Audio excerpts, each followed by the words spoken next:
Hi hello അസ്സലാമു അലൈക്കും. ഇന്ന് ഞാൻ പറയുന്ന കഥയുടെ പേര് മാറ്റത്തിൻ്റെ കാറ്റ്. രാധ ടീച്ചർ സ്കൂളിലെ ഏറ്റവും പ്രിയപ്പെട്ട അധ്യാപികയായിരുന്നു. കുട്ടികൾക്ക് മാത്രമല്ല, നാട്ടുകാർക്കും അവർ ഒരുപോലെ പ്രിയങ്കരിയായിരുന്നു. എല്ലാവരുമായി സ്നേഹത്തോടെയും ബഹുമാനത്തോടെയും ഇടപഴകുന്ന ഒരാളായിരുന്നു രാധ ടീച്ചർ. എന്നാൽ കഴിഞ്ഞ കുറച്ച് ദിവസങ്ങളായി രാധ ടീച്ചർ അസ്വസ്ഥയായിരുന്നു. സ്കൂളിലെ കുട്ടികളുടെ പെരുമാറ്റത്തിൽ വന്ന മാറ്റം അവരെ വല്ലാതെ വിഷമിപ്പിച്ചു. കുട്ടികൾക്കിടയിൽ പരസ്പരം സഹായിക്കാനുള്ള മനസ്സില്ലായ്മ വർദ്ധിച്ചു വരുന്നതായി അവർ കണ്ടു. പലപ്പോഴും കുറ്റപ്പെടുത്തുന്ന സ്വഭാവവും കളിയാക്കുന്ന രീതികളും അവരിൽ കൂടുതലായി കാണാൻ തുടങ്ങി. ഇത് രാധ ടീച്ചറെ വല്ലാതെ ദുഃഖത്തിലാഴ്ത്തി. ഒരു ദിവസം രാധ ടീച്ചർ കുട്ടികളോട് സംസാരിക്കാൻ തീരുമാനിച്ചു. ക്ലാസ് കഴിഞ്ഞ് എല്ലാവരും പോയ ശേഷം അവർ കുട്ടികളോട് കുറച്ചു നേരം സംസാരിക്കാനായി ആവശ്യപ്പെട്ടു. എന്താണ് നിങ്ങൾക്ക് സംഭവിച്ചത്? എന്തുകൊണ്ടാണ് നിങ്ങൾ ഇങ്ങനെ പെരുമാറുന്നത്? നിങ്ങൾക്ക് എന്തെങ്കിലും പ്രശ്നങ്ങളുണ്ടോ?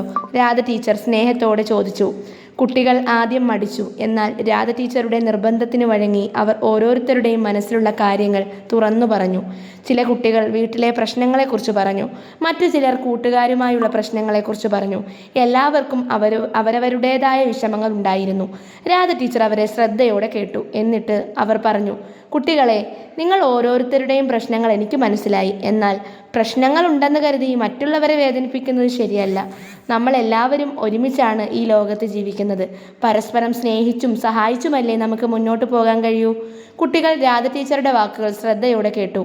അവർക്ക് തങ്ങളുടെ തെറ്റ് മനസ്സിലായി. അന്നു മുതൽ അവർ പരസ്പരം സഹായിക്കാനും സ്നേഹിക്കാനും തുടങ്ങി. സ്കൂളിൽ ഒരുപാട് മാറ്റങ്ങൾ വന്നു. രാധ ടീച്ചർക്ക് സന്തോഷമായി.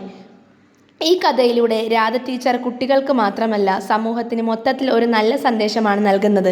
ഇന്നത്തെ കാലത്ത് കുട്ടികൾക്കിടയിൽ കാണുന്ന പ്രശ്നങ്ങൾ പരിഹരിക്കാൻ സ്നേഹവും സഹാനുഭൂതിയും അത്യാവശ്യമാണെന്ന് ഈ കഥ നമ്മെ ഓർമ്മിപ്പിക്കുന്നു.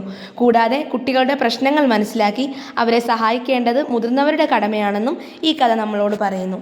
ഈ കഥ ഇഷ്ടമായെങ്കിൽ എല്ലാവരും എൻ്റെ ചാനൽ ലൈക്ക് ചെയ്യുകയും സബ്സ്ക്രൈബ് ചെയ്യുകയും ഷെയർ ചെയ്യുകയും ചെയ്യുക. താങ്ക്